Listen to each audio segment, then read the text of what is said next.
Bonsoir à tous, bienvenue sur D8. Je suis ravie de vous retrouver pour une nouvelle édition de Voyage au bout de la nuit. Alors ce soir, cette nuit, je vais reprendre la lecture commencée par Alka, à savoir la lecture de La paysanne pervertie ou Les dangers de la ville de Nicolas Rétif de la Bretonne. Nous en sommes donc à la deuxième partie de cet ouvrage. Une partie donc décomposée en journal et nous en sommes à la date du 5 novembre. Je reprends aujourd'hui la plume, chère sœur, parce que j'apprends que Madame Parangon va partir aussitôt le retour de mon frère.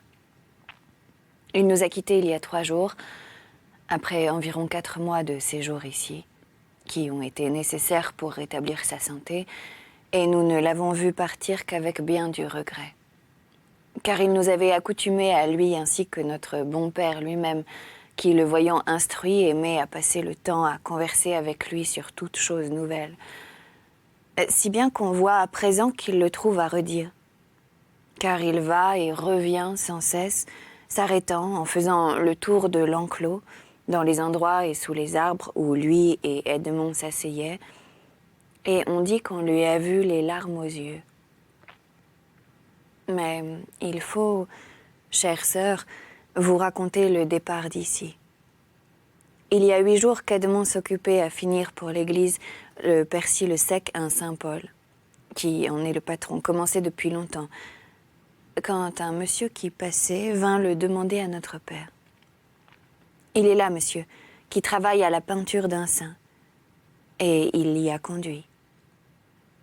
Le monsieur a regardé le tableau, et il a dit « Que fait monsieur ici ?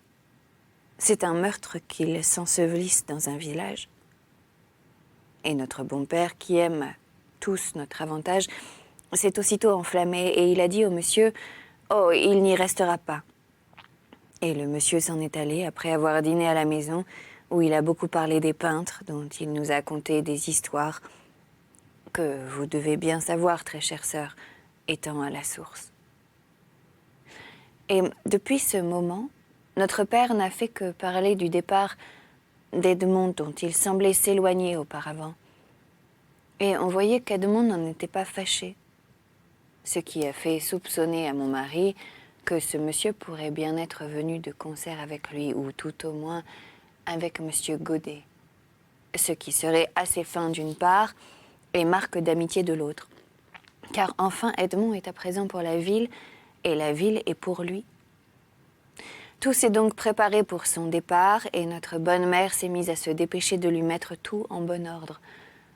Les jours n'étaient plus assez longs, et elle nous faisait toutes veiller bien tard. Aussi Brigitte, un soir, qu'elle avait bien envie de dormir, s'est-elle mise à lui dire, en son style que tu connais, « Mon Dieu, ma mère, on dirait que vous avez hâte que mon frère Edmond s'en aille, que vous nous faites tant dépêcher. » Et voilà que la pauvre bonne mère s'est arrêtée tout court.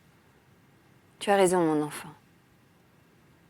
Et les larmes lui sont coulées grosses des yeux.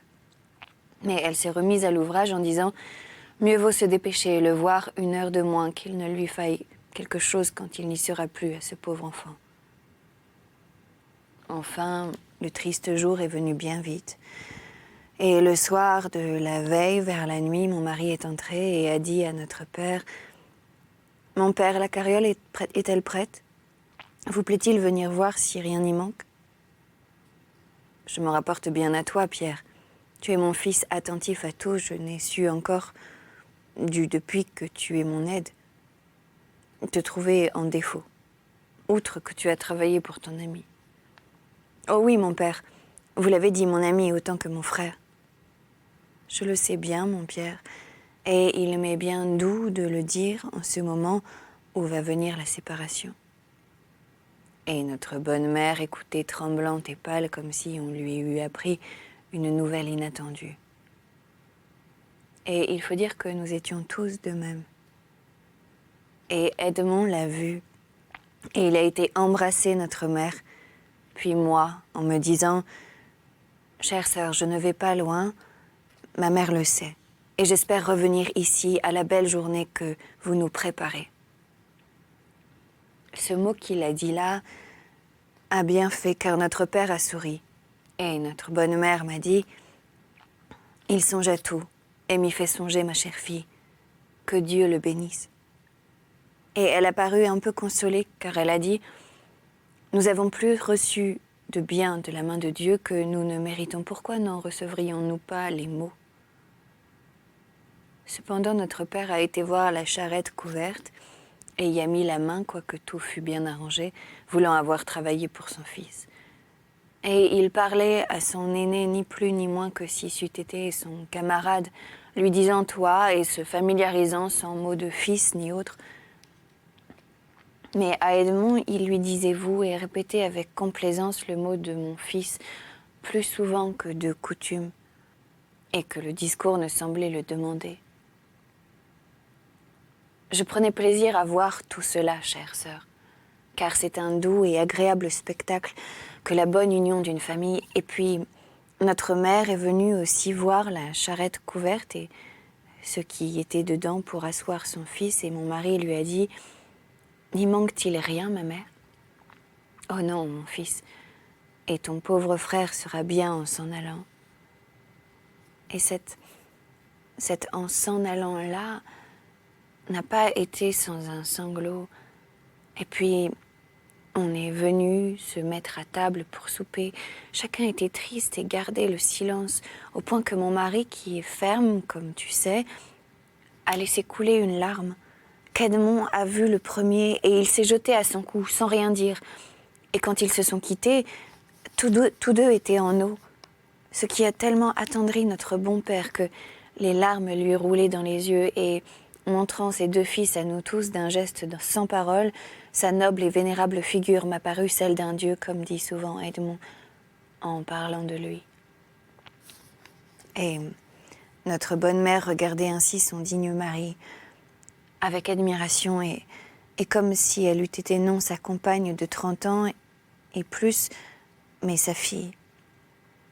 Et pas un mot de parole pendant tout ça. Nous n'avions que des bondissements de cœur, sans rien trouver à dire qui pût exprimer nos pensées. Et voilà que Pierre, mon honorable mari, comme le plus ferme, a parlé le premier. « Edmond, mon cher et aimé frère, que je vais cesser de voir, et non d'avoir présent, car je te porte là comme uni avec toi de corps et d'âme, telle est la volonté de Dieu. Que notre joie, notre bonheur et notre honneur soient en toi, ainsi que la satisfaction, repos et tranquillité de vieillesse de nos chers pères et mères. Garde-en le dépôt et le conserve. Et quand tu verras l'autre toi-même, d'un autre sexe, image de notre bonne mère comme tu la portes sur ton visage, de notre excellent et vénérable Père, dis-le lui.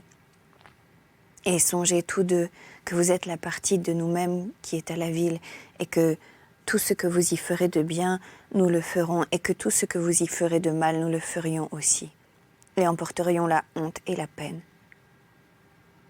Mais non, non, non, aucun mal ne sortira de mon aimable frère, image de mon père, ni de mon aimable sœur, image terrestre de ma mère, et ils seront à leur façon à la ville, ce que sont ici leurs vénérables et saints modèles. Amen. » Dès qu'il y eut dit « Amen » tous, et moi aussi, nous sommes écriés « Amen », et notre Père s'est levé priant. Ensuite, il a dit « Mon fils, Pierre, vous venez de bien et dignement parler, et je bénissais à l'instant Dieu de m'avoir donné un fils tel que vous.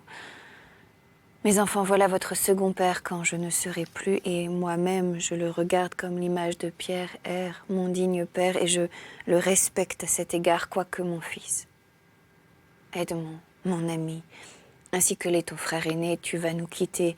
Que Dieu te bénisse, mon fils, et qu'il inspire à ton cœur, à ton bon cœur, de dignes sentiments qui fassent ton bonheur en cette vie, par l'estime des honnêtes gens, et en l'autre, devant le Dieu de miséricorde.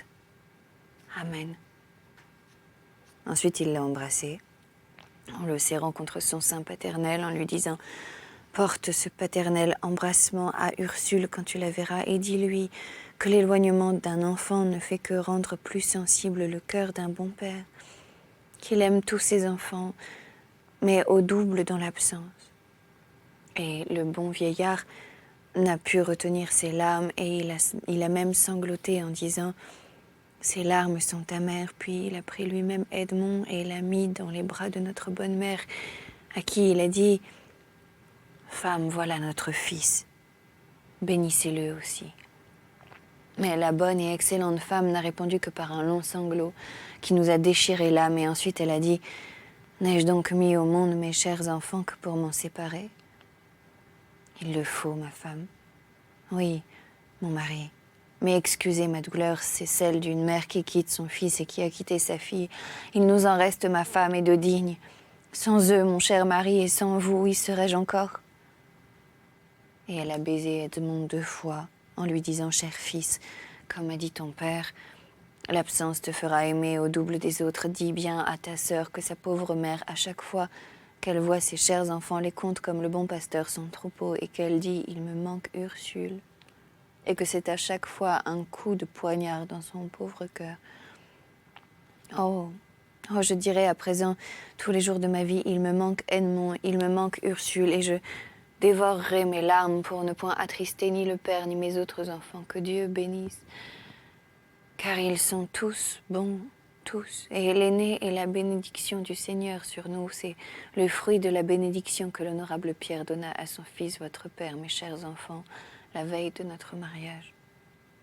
Et il a semblé que ces mots les consolaient, car la bonne et excellente femme s'est levée sereine et elle a dit « Allons, mes enfants, voyons si nous n'oublions rien pour votre frère, car demain matin, on sera trop pressé pour y songer. » Je passe les petits détails, chère sœur. Et le lendemain, dès le matin, notre père, qui s'éveille toujours de bonne heure, s'est levé doucement et il a été éveillé, Edmond, car mon mari était debout et déjà prêt.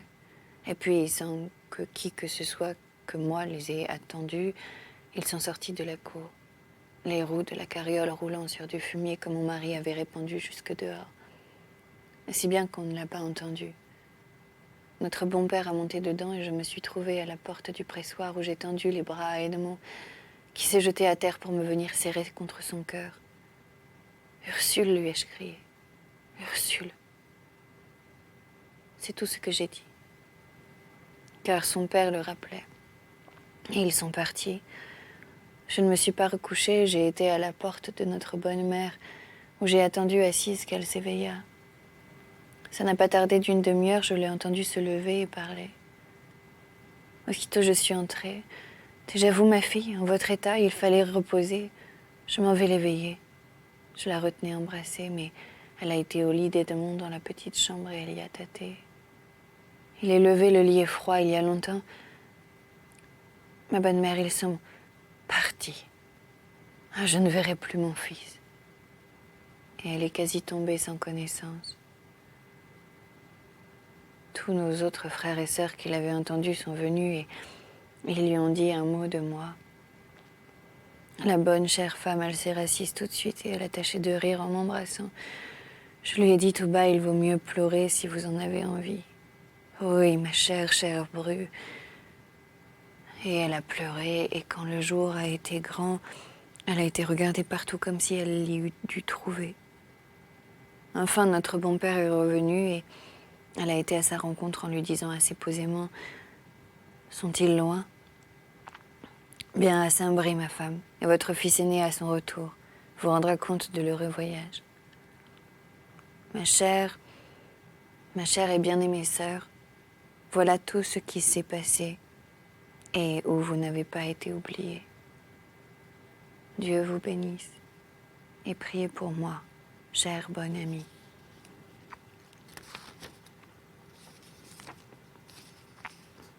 Lettre 14.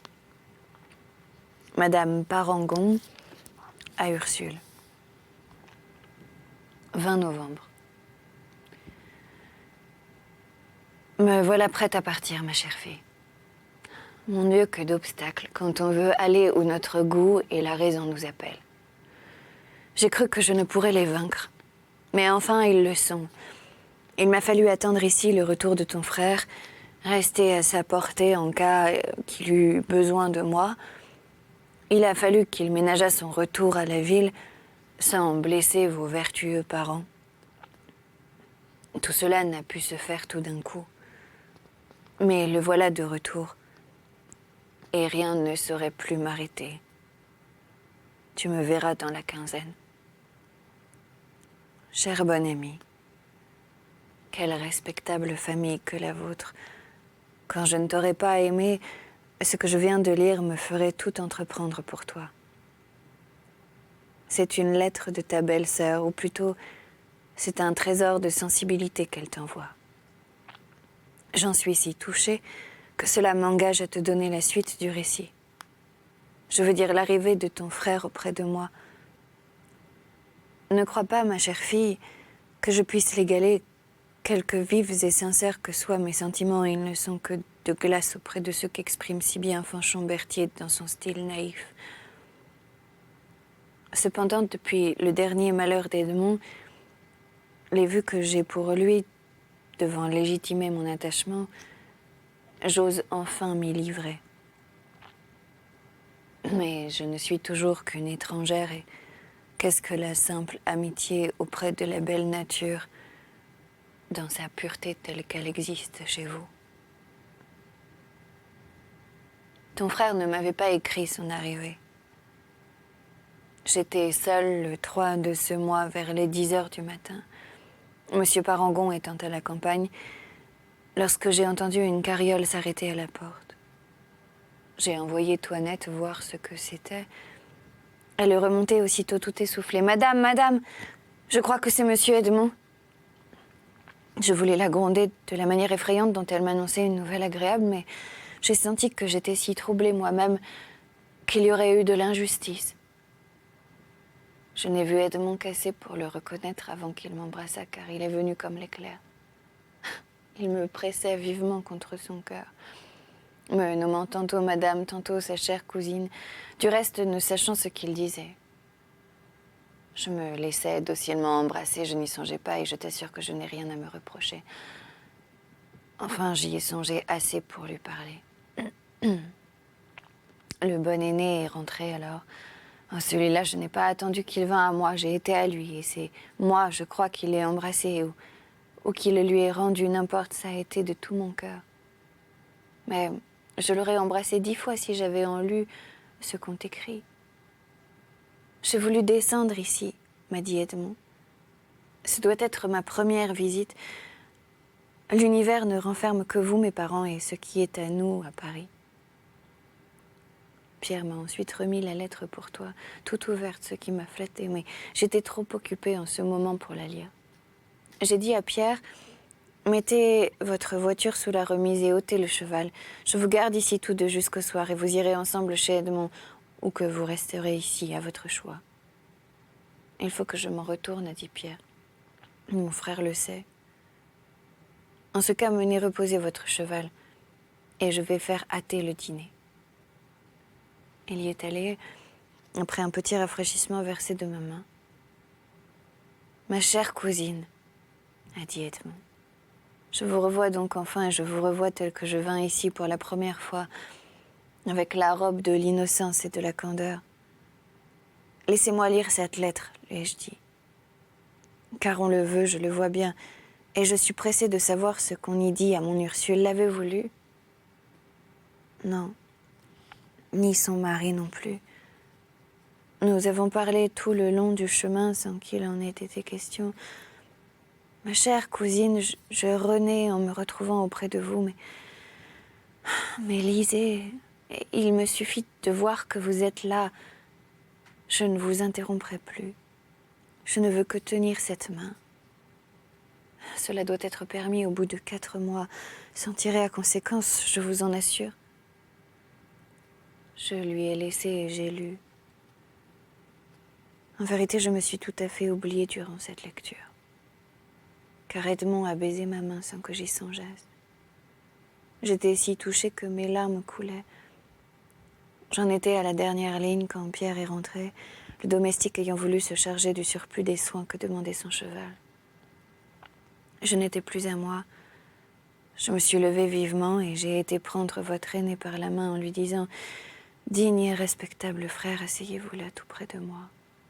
Et regardez aussi Colette comme une sœur, car j'aime tendrement Ursule et j'en suis aimée. Que je la remplace en ce moment à vos yeux. Prenez-moi pour elle. » Il m'a répondu des choses très agréables, car il a de l'esprit. Ensuite, regardant son frère, il lui a dit « Je reconnais là ton bon cœur. Edmond vous chérit et ne parle de vous qu'avec les sentiments que vous méritez. Mais vous devez en ce moment votre admiration à une autre personne. Qui donc cette bonne créature, madame, que je l'en remercie? Votre femme, c'est une digne épouse. Tenez, lisez cela, vous deux, pendant que je vais donner un coup d'œil au dîner et faire un peu la ménagère. Ils ont lu sans doute. Et à mon retour, je les ai trouvés enlacés l'un avec l'autre, la larme à l'œil. Voilà comme j'aime avoir des frères, leur ai-je dit. Et je veux à mon tour faire un récit à Ursule en lui annonçant mon arrivée. J'y joindrai cette lettre, car il faut que ma tante Canon la voie. Allons, bon frère, venez m'honorer à table de votre compagnie. Nous avons dîné assez vite. Ensuite, les deux frères se sont dit adieu, mais le pauvre Pierre ne pouvait quitter Edmond. Et il m'a dit à 2 fois, « Oh, madame, il n'a que vous pour soutien, car je ne compte plus sur personne, et vos si grandes bontés, il est vrai, sont au-dessus de tout, mais s'il les oubliait, ça ne se peut pas, ou s'il en mésusait, Dieu le punirait et mon frère serait perdu. Adieu, très honorée dame. Adieu, mon frère, car en arrivant tard, je donnerai de l'inquiétude chez nous. Je vous quitte et permettez que je le dise, madame, avec une égale peine tous deux, car je ne sais où vous prenez ce qui vous fait tant aimer, mais ça est en vous, et je le sens. Comment Edmond ne le sentirait-il pas, oui. Puis il s'est arraché des bras de son frère en achevant ces mots, et il a monté dans la voiture que le domestique tenait prête. Je te l'avoue, ma chère fille, je regardais s'éloigner un si digne homme avec autant d'intérêt que s'il eût été mon frère, et 2 larmes sont venues sur mes paupières. Pour Edmond, il le considérait immobile, et il n'est revenu à lui-même que lorsque la voiture n'a plus été en vue. Nous avons ensuite causé familièrement. Edmond m'a d'abord parlé de toi, ça a été son premier mot. Il est vrai qu'il a joint le nom de ma sœur au tien, mais je ne te rendrai pas cette conversation. Par écrit, je ne te la donnerai que de bouche. Adieu, cher ami. Je voudrais bien être à Paris. C'est mon refuge. Adieu. Pour mademoiselle Fanchette. Chère petite amie, je suis sur le point de partir pour me rejoindre à toi et à ta bonne amie Ursule. Et surtout pour remercier ma chère tante des soins qu'elle vous donne à toutes les deux. Contente-la bien, afin qu'elle ne se repente pas de sa complaisance pour nous. Quant à moi, en mon particulier, chère petite, je ne songe qu'à ton bonheur. Et j'espère que si Dieu me trouve digne de le faire, je le ferai. Si tu savais, chère petite amie, combien je me trouve heureuse de t'avoir. Oui, ma chère fille, tu es une seconde de moi-même et la moitié de ma vie. Ton bonheur et le mien ne sont qu'un. Mais je tâcherai toujours que mon malheur, si j'en ai, n'ait rien de commun avec toi. Que j'aurai de plaisir à te caresser quand nous serons ensemble, à te dire et à te prouver que je t'aime. Non, tu n'en as pas idée. Ce n'est pas qu'avec cette tendresse, tu doives compter que je te passe tes petits défauts qui, je crois, sont bien loin à présent. Mais je veux dire, s'ils se remontraient, car je te désire presque parfaite, et ce que la nature n'a pu faire en moi uni à la bonne éducation. Tâchez de le faire en toi. J'ai vu notre bon papa ces jours-ci, et je lui ai bien parlé de toi. Voici ses propres paroles. Ma fille, je m'en rapporte tout à fait à vous pour votre sœur et surtout l'approuve fort le parti et surtout j'approuve fort le parti que vous avez pris de l'envoyer à Paris pour la conduite de la respectable Madame Canon que j'ai toujours honorée quoique nous ayons eu ensemble quelques refroidissements autrefois. J'aime aussi que vous lui ayez donné pour compagne la jeune R. C'est un ange de douceur que cette fille. Il n'y a qu'une voix en sa faveur dans tout le pays pour la prôner comme le plus excellent sujet de son sexe. C'est aussi mon sentiment, car je l'ai vu plusieurs fois à S chez son père, digne homme et mon ami. Ces enfants-là ont reçu de bons principes, et Fanchette ne peut que profiter avec une d'entre eux. Quant à tout le reste, elle est jeune, et il y a apparence qu'elle n'aura que vous, quand il faudra l'établir. Soyez donc sa mère plus que sa sœur. Je vous en donne l'autorité. Je ne saurais te dire, chère petite, combien ce discours m'a fait de plaisir. Et surtout, de ce que papa me laisse maîtresse de ton établissement quand le temps sera venu. Je baise tes jolies joues de lys et ta petite bouche de rose. Mais comme je suis encore absente, j'en charge Ursule, ta bonne amie sœur. Voilà, c'est sur la fin donc de cette lettre 14 que nous allons nous arrêter. C'était donc la paysanne pervertie ou les dangers de la ville d'un auteur qui s'appelle Nicolas de la Bretonne. Je vous remercie d'avoir passé ce moment avec nous. C'était donc Voyage au bout de la nuit. Vous pouvez nous retrouver sur les réseaux sociaux #VBN. Et quant à moi, je vous dis à très bientôt sur notre chaîne pour de nouvelles aventures littéraires. Salut!